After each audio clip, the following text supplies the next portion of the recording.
Many blessings, my loves. My name is Rebekah, and this is my report for Pillars of the Moon. So it's so good to be back.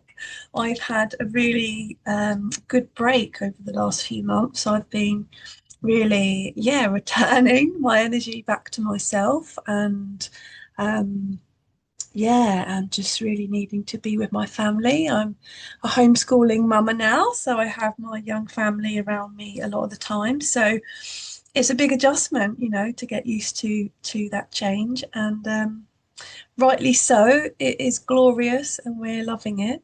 But yeah, I'm just really grateful to have this space today to come and share my musings for this incredible new moon and this new cycle that is coming up.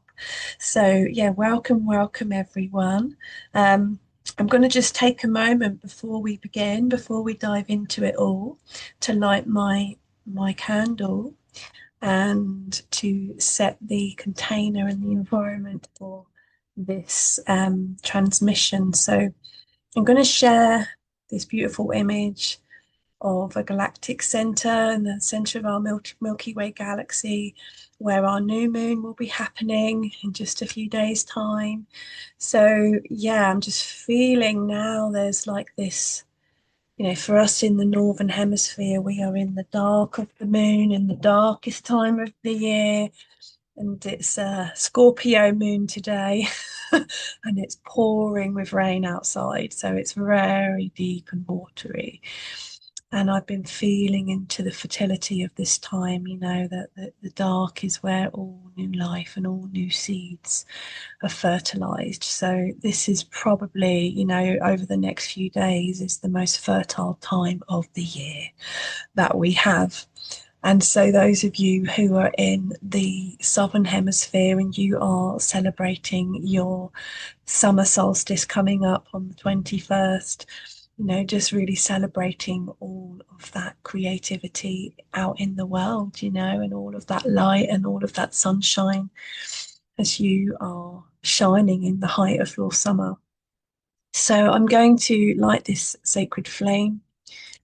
I'm going to call to the stars and the heavens, my dear friends. So yeah, I'm just calling to let's call to the Galactic Centre at the centre of our Milky Way galaxy. Oh. And the butterfly cluster as well, which is very close to the Galactic Centre. The great womb, the great portal, threshold of endings and beginnings, of rejuvenation, of rebirth, giving thanks to this incredible power that connects us to our soul, to our divine innocence, to our infinite self. And giving thanks to the serpent holder, Ophiuchus, who's been carrying the sun over the last little while and helping us to heal, to alchemize from the death and the endings of these old cycles. Giving thanks to Ophiuchus, giving thanks to that guardian of our galactic center, the serpent, the Shakti, the Kundalini, the ether, the Akasha, giving thanks to this magical etheric element that connects all the other elements. And when we connect the serpent up and through the ether, through that Kundalini, we find ourselves with our infinite self, with our soul, with our innocence, giving thanks for this holy time that we're in now, as the sun is aligned to the galactic center at the center of our Milky Way galaxy. And giving thanks to Orion, who is over on the opposite side of our sky. And Orion and Ophiuchus They create this holy union across the sky, also connected to Isis and Osiris. And from where they are on opposite sides of the sky, their holy stardust, this Milky Way of their love, of their nectar, joins together across the sky in their union, giving thanks to the Golden Gate in the Galactic Centre, and giving thanks to the Silver Gate over in Orion's hand. Mm. And how their union, how their love creates this great river of life, this river of stars, the Eridanus River, which is at the foot of Orion, where we find our sacred star Sirius, the rainbow star, Osiris and Isis, lovers in the sky, creating this rainbow star where we come to become human. We choose our hue of the rainbow, of this beautiful rainbow star. Through this rainbow bridge, we journey down into the river of stars, giving thanks to this heavenly union. And as Mars and Venus come together at the time of this new moon, at this solstice time, giving thanks to the union of Venus and Mars in this galactic center, really amplifying the codes of creation, of love.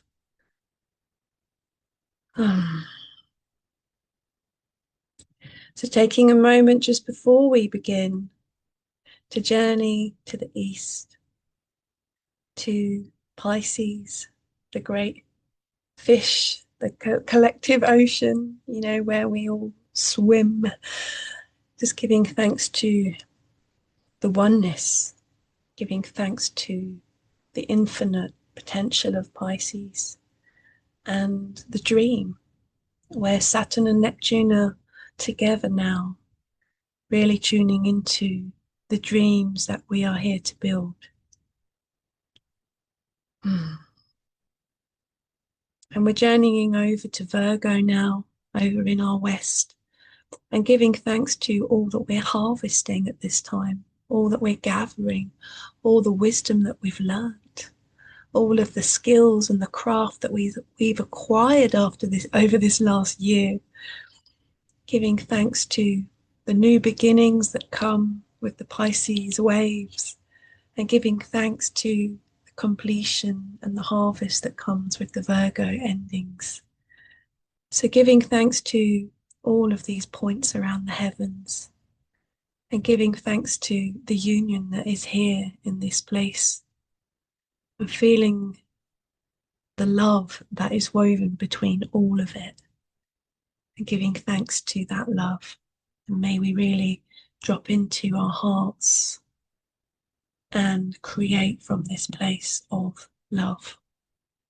And so it is. So I'm going to pop this down here. So I'm going to stop sharing that one now, and let's have a look at the overview. So we can see, as I was just talking around, the points in the heavens where we have our solstices are, actually in Sagittarius and Gemini. And, we have for us in the north, we have our spring equinox in Pisces, and we have our autumn equinox in Virgo. So you can see that this whole cycle is very reflective of, the wheel of the year. So, and wherever you are, if you're in the southern, it will just be opposite. So, for you in your autumn is when you have the sun in Pisces, and the other way around in your spring you have the sun in Virgo. So yeah, depending where you are in the world is how that lands, but still it's powerful to recognize that, that this whole cycle is really connected to the solstices and the equinoxes. So the new moon in Sagittarius at the galactic center is happening on the 20th of December at 1:43 in the morning, and that's GMT time. And then, the solstice will be happening the next day at 3 in the afternoon, 3:03 in the afternoon. And the solstice is the turning point, it's the changeover from light into dark or dark into light, depending on where you are. And it's a 3-day portal where the sun stands still, or it appears to stand still before the changing happens. So it really is a shifting time. So after the solstice, for us in the northern hemisphere, our days will be starting to get longer again, and gradually the light returns. And on the opposite side of that, in the southern hemisphere, obviously the darker nights start to grow. So it really is a beautiful time, and a time to be connected to, the sacredness of the cycle and the changing wheel that we're all part of, and so for us, we're in our winter now. This is the time of dreaming. It's the time of voyaging spiritually and exploring our dreams and our visions. And it's quite an inward time. It's a time of reflection. I definitely have been finding since the Libra Scorpio season kind of came that I was just very inward. I really wanted to be solitary and process all my transits and all the things that were going on for us. So it's um so now as we're coming up towards the solstice, it's like the time for planting seeds, and the seeds come from our intentions. So it is born from the dream. Everything is born through the dream, through the akasha. So it comes through the ether. So the ether being the fifth element, which is love, which the element that connects all the other elements. So this time, as we're approaching the solstice and this new moon, it's a real time to declare our love, declare our love for those around us, declare our love for ourselves, our families, declare our love for our home, our nest, declare our love for our community, declare our love for the earth, declare our love for the stars, to really go for it. And I think it's from this place of love, that dreams are truly born, So really, this has been the year of the serpent, the year of the snake. And we are culminating that now, so it's coming to a completion. So there has been, over the last few cycles, a real shedding of layers of old stories, old skins, old identities, old ways of being, old relationships, old work things, whatever it is. We have all had our own experience, I'm sure, of some kind of releasing or ending throughout the whole year. And as we've got to this point now, it's a real time of finality of, okay, I'm really going to let this go now. It's time to let this skin release. And as we are, preparing to meet with this galactic center, it's like being at the gate of Anana. She's taken off all her layers in her story of her descent. She's taken off her crown and all of the things, and she's raw and she's bare and she's pure in her essence and who she truly is within. So there's been like a stripping off of the layers over the last few months, and now we're here at the gate, and there is like an energy here of, so that it feels as well. So when we get to the Galactic Center, we actually meet with the butterfly cluster, and the butterfly cluster is very symbolic, of the journey of Scorpio, Ophiuchus, and Sagittarius, the journey of caterpillar, cocoon, and butterfly, so it feels like when we get to the Galactic Center, there is a birthing. It's a new beginning, it's a restart, it's a rebirth.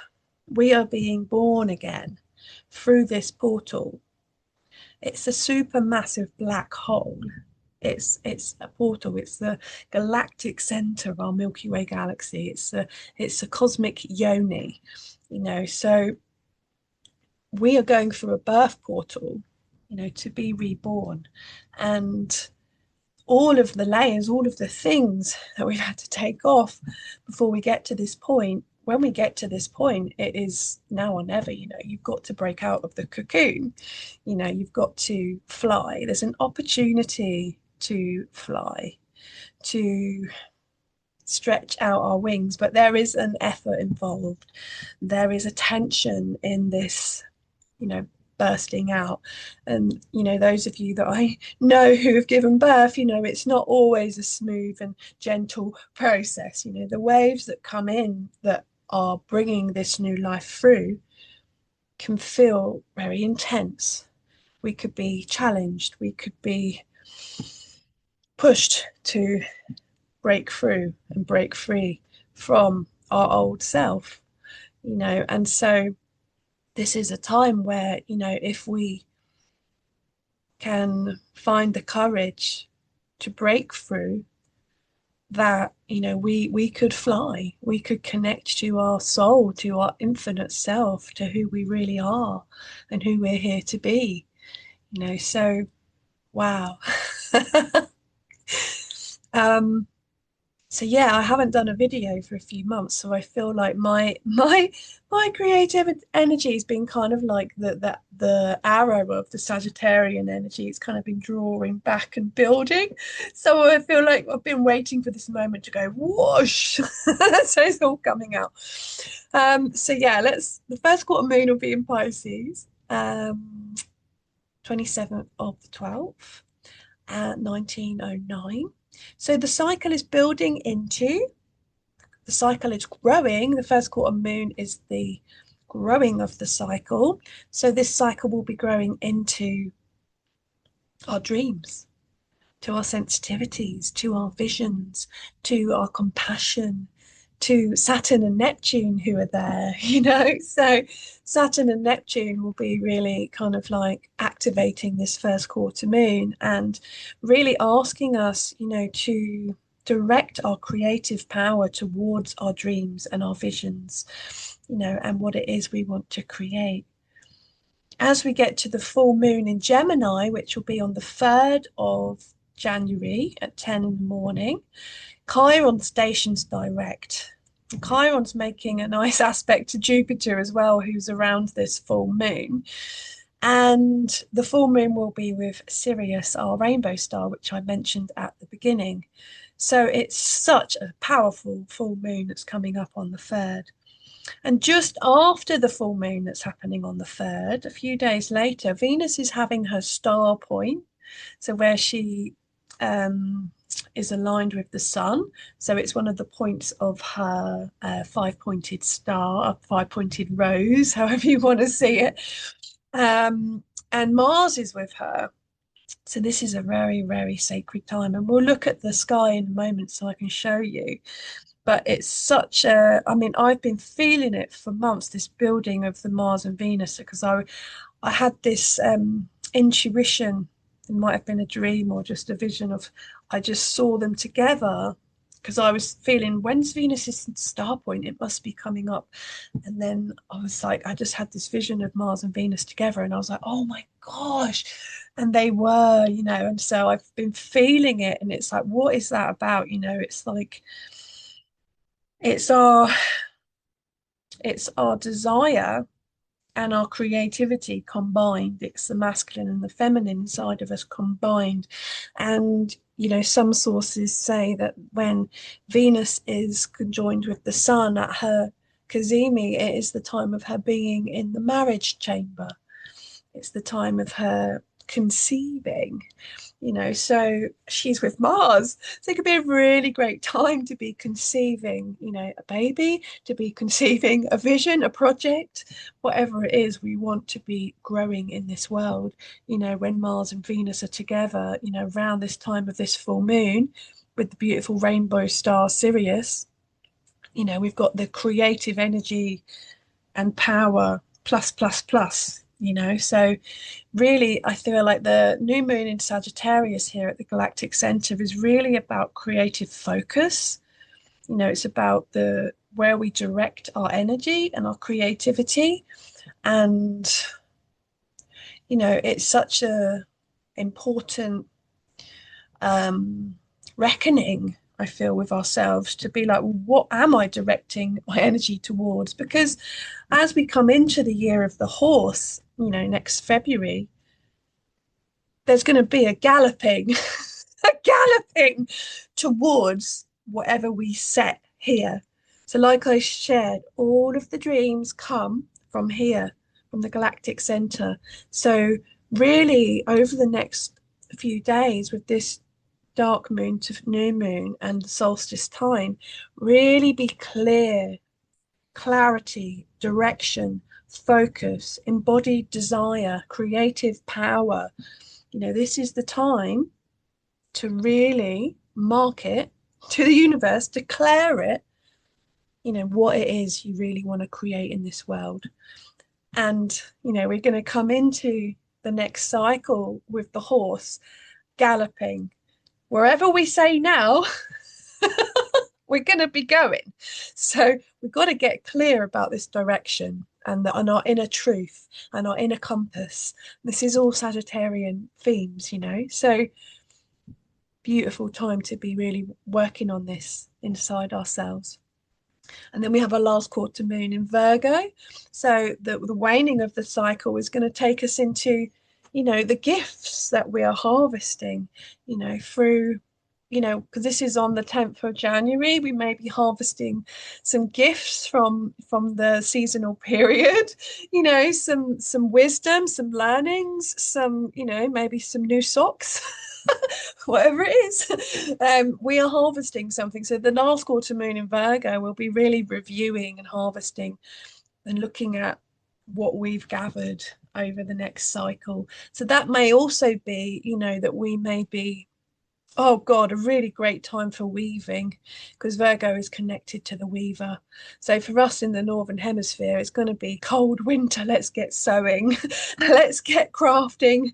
It's a really great time to be crafting, weaving, sewing, sitting by the fire, and really gathering together all the visions and perhaps the dreams that we may have intended earlier in the cycle.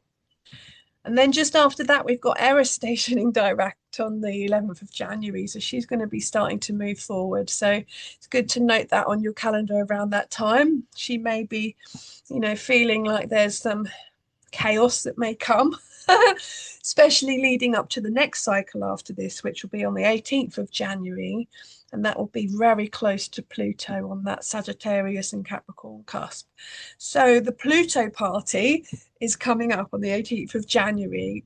Chiron station direct, he's going forward. Eris is station direct, she's going forward. So it's a really big energy coming at the end of this month with these two coming into forward motion. So beautiful time for healing, hopefully. Okay, so let's stop sharing that one and let's take you into the sky. Let's go over to, where are we? Stellarium Web. So I'm just going to check the time is 1:43 for the new moon. This is GMT time zone for me in the UK. So we want to go to what did I say? 1:43 or something, or 1:53. 1:43. Okay. So yeah, here we go. So I just want to show you today, actually, before I go into what's happened. We've gone over to Sirius. So for us in the Northern Hemisphere at the moment, oh, it's so beautiful. The winter skies. And we have Orion rising in the east at around about 9 p.m. for us in the UK.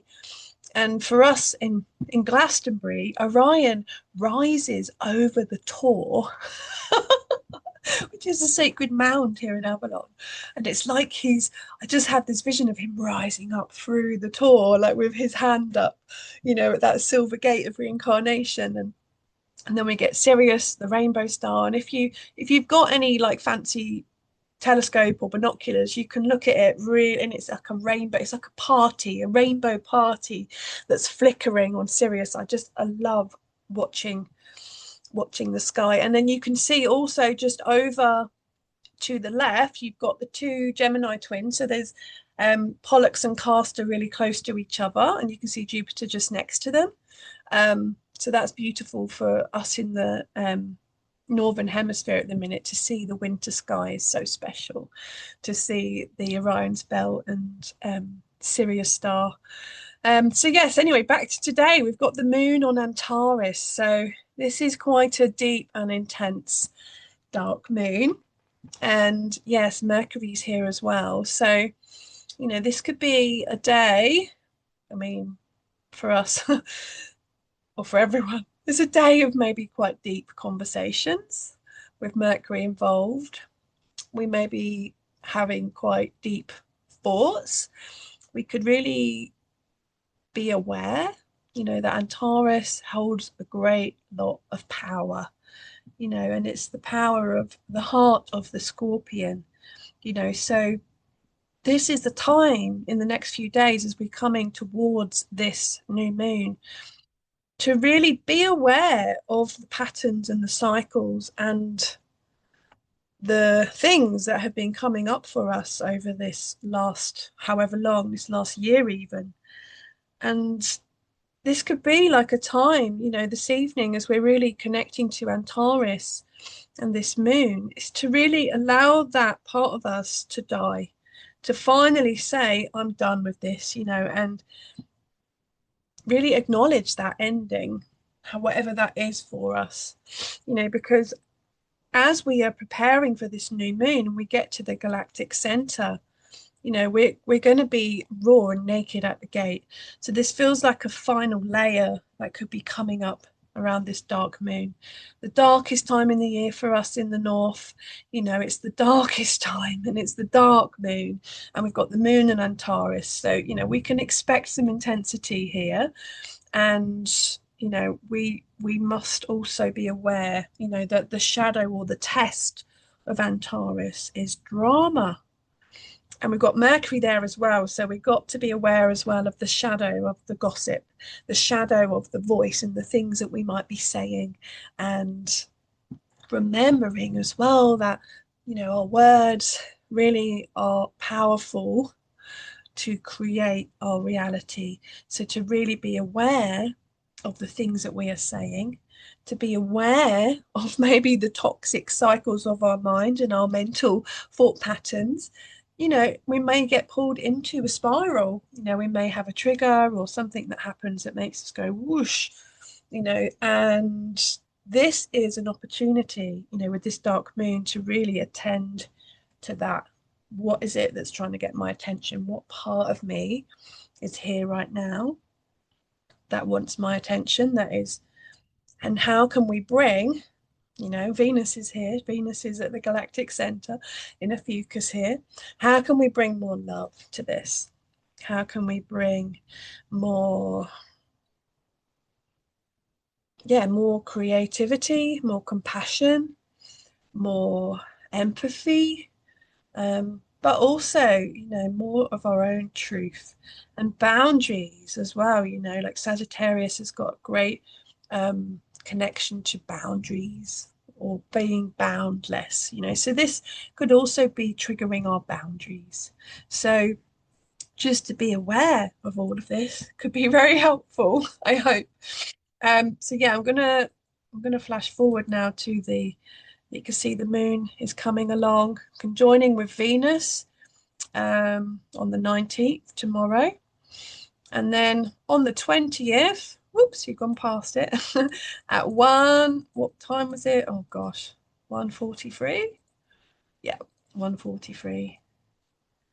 The moon and the sun are together.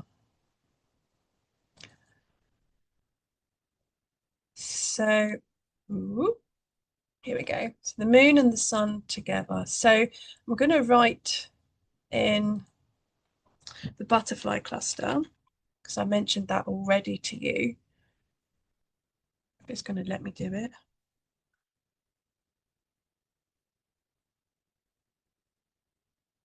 It's loading. Okay, so let me just, it's not working. So I'm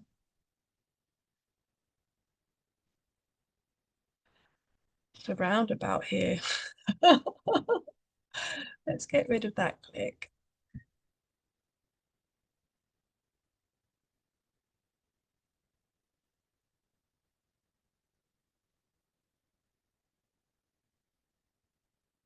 So I know that it's around about here. So the butterfly cluster, is this amazing cluster of stars, and it looks like a butterfly.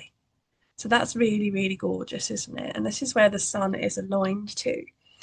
So the butterfly is very much connected to the free spirit, the light-heartedness, the ability to ascend and fly high. So when we think about the galactic center here, which I was talking about, where the new moon is happening, you can see that just above you've got Aquila the eagle that flies up through the galactic center, and you've also got the swan Cygnus as well.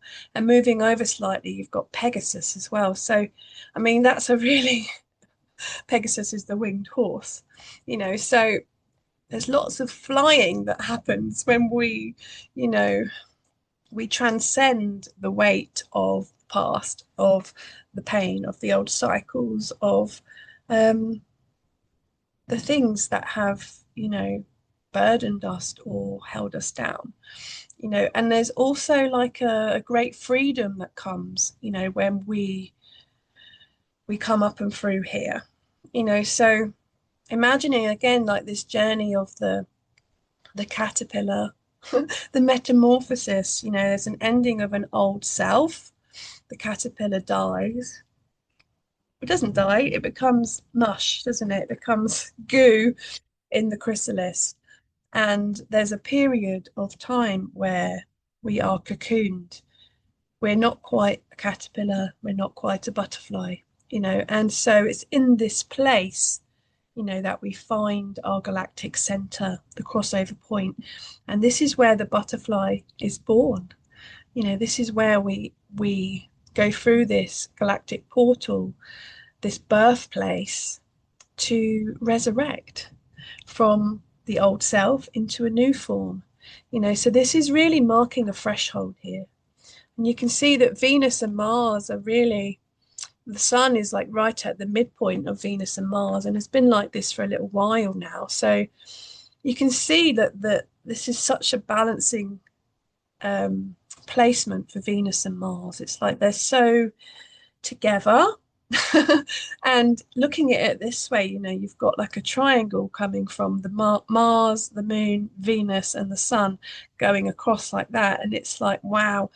So, when Venus and Mars are coming together, you know, they're going to be crossing over, So at the moment, Venus has been our morning star. And so when she comes into conjunction with the sun, let's just have a look at that. We're just going to go forward. So you can see on the 3rd, this is the full moon. She's really close. She's not quite there, but bump, look, wow. So the 6th, look, she's right on the sun. So this is her star point. 7th, she's kissing Mars. 8th, she's with Mars. They're like so together. Look at this, like, wow. And this is so the 6th, 7th, and 8th of January is a really, really cosmic time. So after this, so we can't see Venus and Mars in the sky at this time because their light is dazzled by the sun. So this is the solar fire of Venus and Mars together, so close to the sun here. And so we can also see that around this time, looking at where they are in the Sagittarius constellation, that it's like the back of the back of the elbow, sorry, which is close to Nunki. Nunki is a star that it marks the crossover into the sea. So what it means as a star is the proclamation of the sea. And after Nunki, we go into the celestial ocean, so Nunki here and Venus and Mars conjunction happening, right up behind the back of the elbow. So we think about an archer that's pulling back his elbow. Venus and Mars are like right sitting on the elbow there. And so when you think about that, that is where all the direction comes from. You can waggle your elbow around to the direction that you want to move to. So, we've got Nunki who's saying, you've got to declare your direction to the celestial realm. And Mars is saying, come on, let's do it.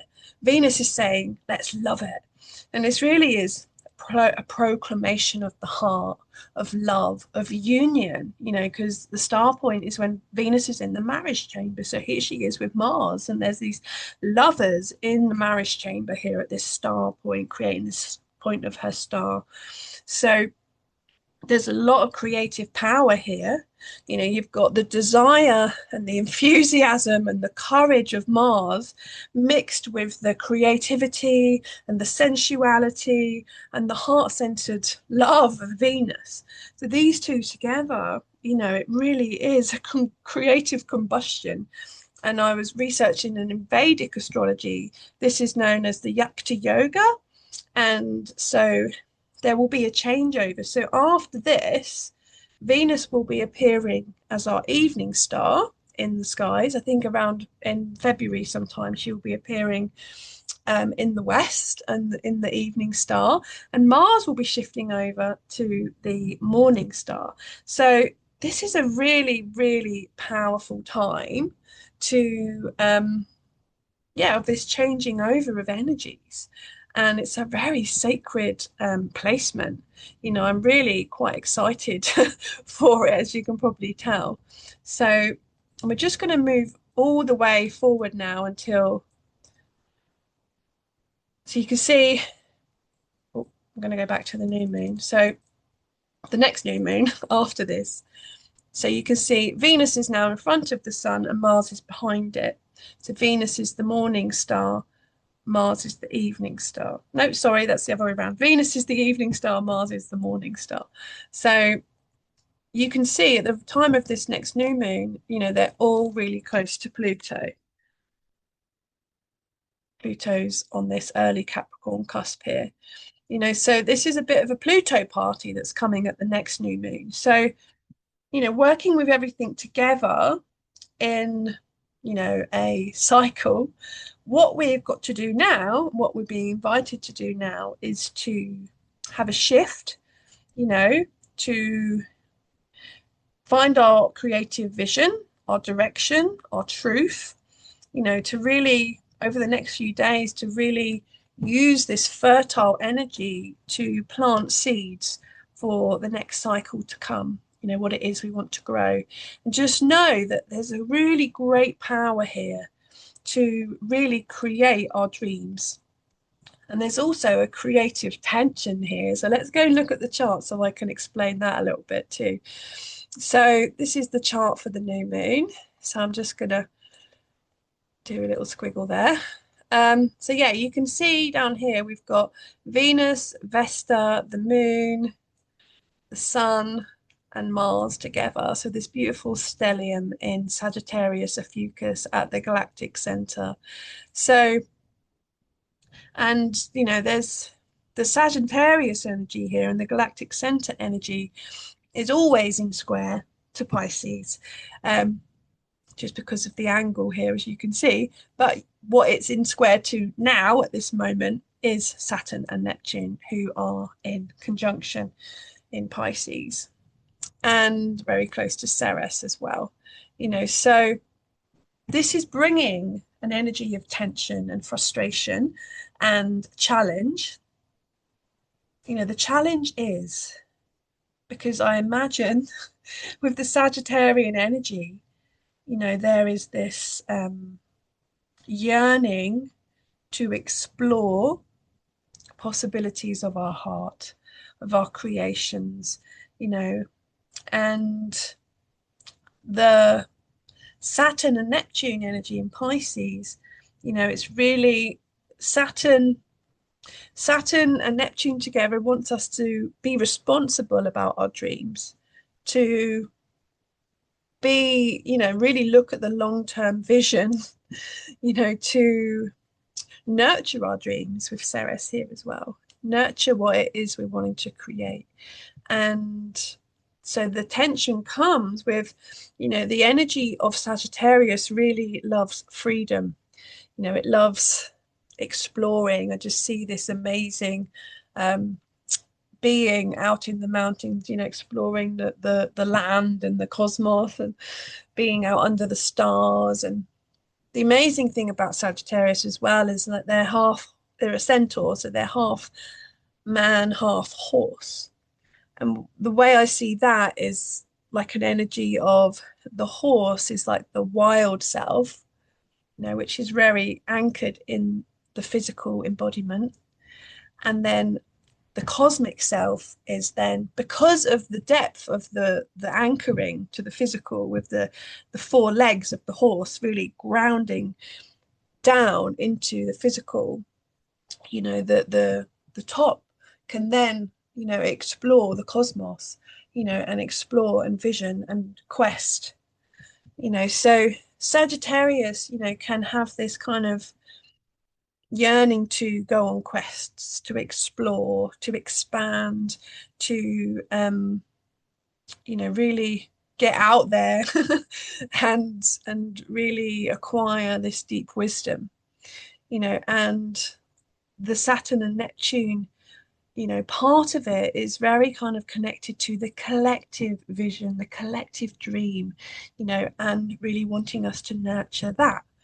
So you can see like there's a difference there in the energy, and I think like that's where the tension is. Like I feel like the Sagittarian energy here is like it's got all the personal planets. We've got Mercury in a fucus here, we've got Venus, we've got the moon, we've got the sun, we've got Mars.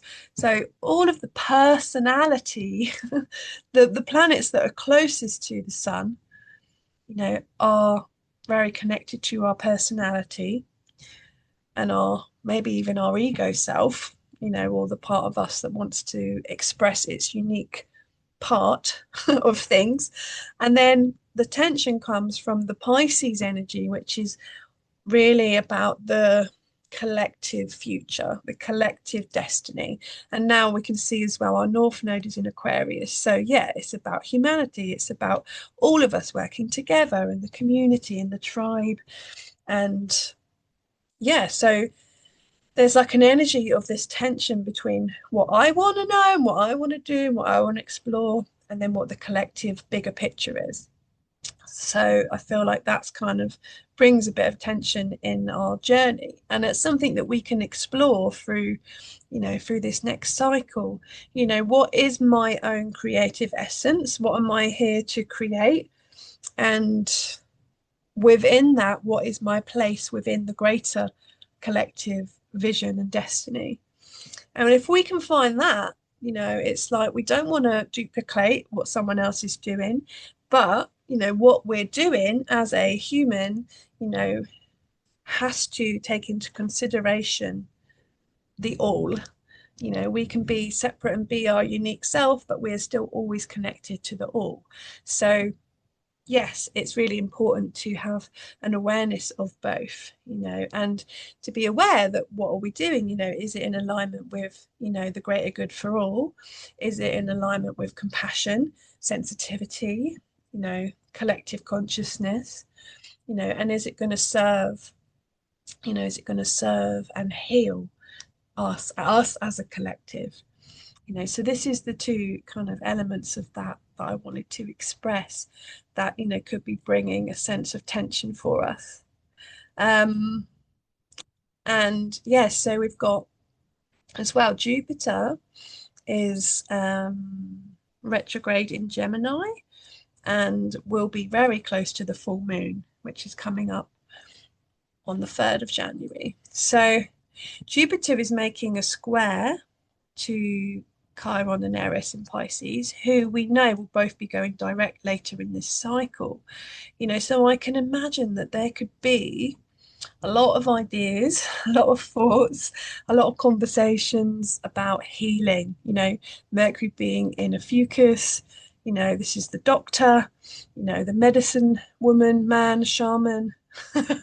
So there could be a lot of ideas about healing flying around. Somebody might be saying, have you tried this remedy? Have you done this healing? And there's lots of concepts and ideas around how we can heal, how we can, tend to those wounds that are being triggered. And so, yeah, there's also that tension coming in from Jupiter. We may be feeling our wounds even more. We may be feeling the vastness and the bigness of the wounds.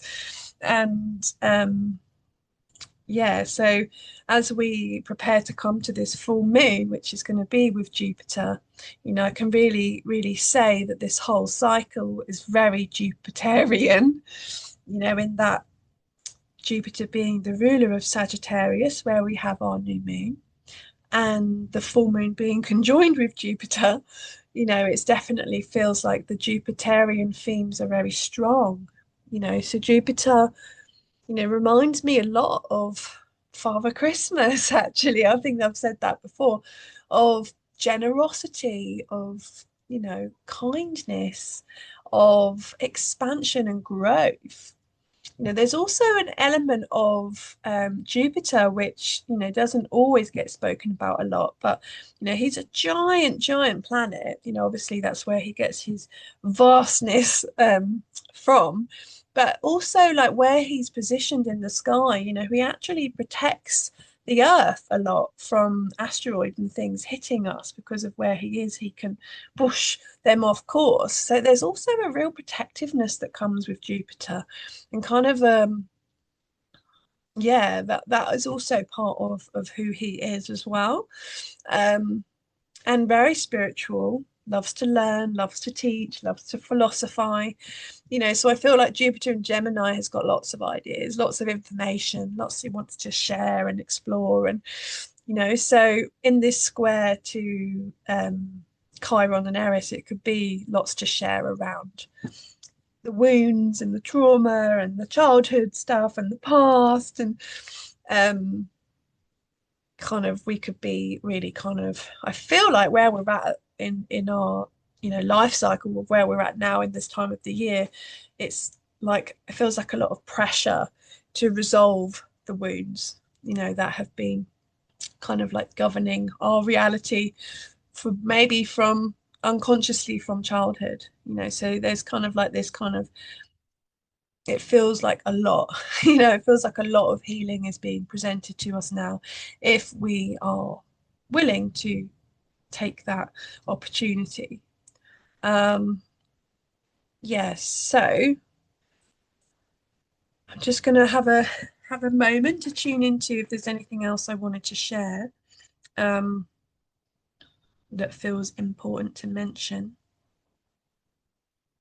Yes, so Mercury, who is, like I said, in a fucus, is in this T square to the nodal axis at the time of this new moon. There you go. Oop.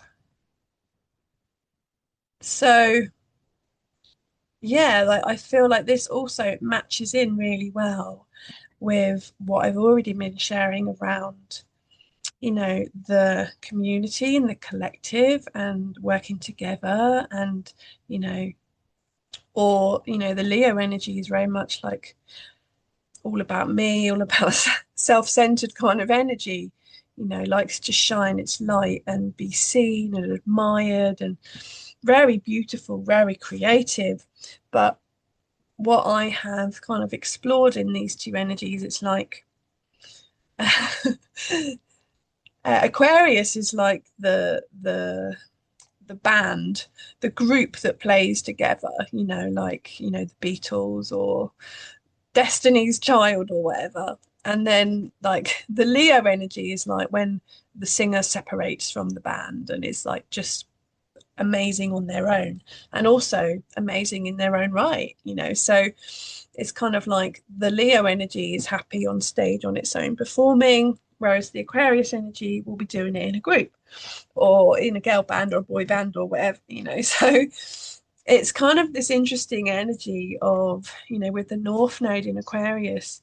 I mean, we've had lifetimes and lifetimes and lifetimes of kind of like self-service, of kind of like putting our own needs first, and kind of like this is what we've all been kind of taught as well. You've got to find what it is you're going to do in the world and go out there and do it. And it's kind of like the way of working together and being in community is something that feels quite foreign to many of us. We're all in our own separate little houses mostly. And so what this opportunity is here is kind of like bringing us with this North Node in Aquarius to what's it like to work together, to be in a team, to support one another in that way. And it's something that I'm journeying with a lot. And it requires a lot of trust in the team, in the others, because when we bring other people into the equation, there's always the reflections and the growth and the learning that comes with that. So this T squared to Mercury is bringing a test or challenge around our voice and our communication and our truth and our thoughts as well, and what we think and what we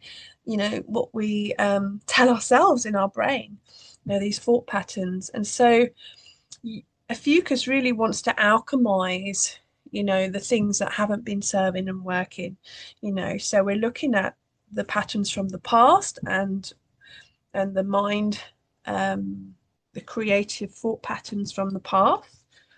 And we're moving more into what does it feel like if I communicate in a group, if I work together, if we share resources, if we share, you know, creativity, if we share, our vision together. So this is kind of feels like where this T square is bringing a challenge for us to to expand into this Aquarian North Node, and you know working together as a team, as a group, to create and to share the load. And it's actually something that I found really, really beautiful to, I have a good team that I work with one of my projects, Mama Village, and just to share the jobs is like, wow, it's so amazing. But, it's kind of like my creativity is then channeled in different ways, so it's such an art. And a lot of us aren't used to that, because we just kind of, yeah, we just do what we do. Quite often we yeah, to work together can be a really healing and powerful step forward for us as a collective. um yeah, so I think that's probably been quite a long video, so I might leave it there for now. I just want to show you the first quarter moon in Pisces, so you can see it's conjoined with Ceres. So the cycle is growing, and our first quarter moon is a sign of growth, what we're moving towards. Ceres is very fertile. She's very good at planting seeds as well. So the waxing of the cycle is very fertile for those seeds and those visions and those dreams. Um, and then with the full moon in Gemini, we come to the fullness of the cycle.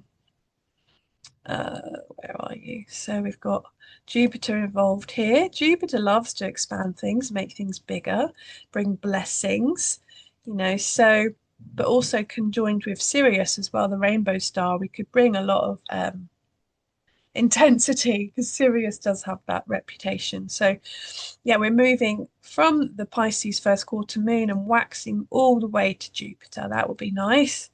So full expansion here of this from this winter solstice or summer solstice energy. Waning away, we are returning to the earth of Virgo for our last quarter moon here. So this is a time, as we're coming into the 10th of January to, like I said, do some crafting, do some sewing, do some knitting, sit by the fire, gather together what we've harvested, give thanks for the blessings. Um, yeah, I just want to find the date of. Um, I want to show you that. Wow, the rain and the wind is howling out there. It's very scorpionic. That's the moon in Scorpio today. Yes, I thought so. So I just had a feeling that the moon was going to be with Spica for the last quarter. So Spica brings a blessing, Spica brings a gift. Spica is a Bohemian star of the alchemists, has been used in magic and alchemy for many, many, many, many moons. It's one of my favorite stars, and Spica definitely brings a gift. So we can expect around this time, as we are harvesting, all of the gifts of the solstice and all of the gifts of the Christmas period, we could be really giving thanks for all that we have received and counting our blessings, and it's in this space of gratitude for the abundance that we harvest that we can then move into the next new moon cycle, which will be at this place of power with Pluto. So we are starting here. This is where we are with Sagittarius. We're starting with the vision.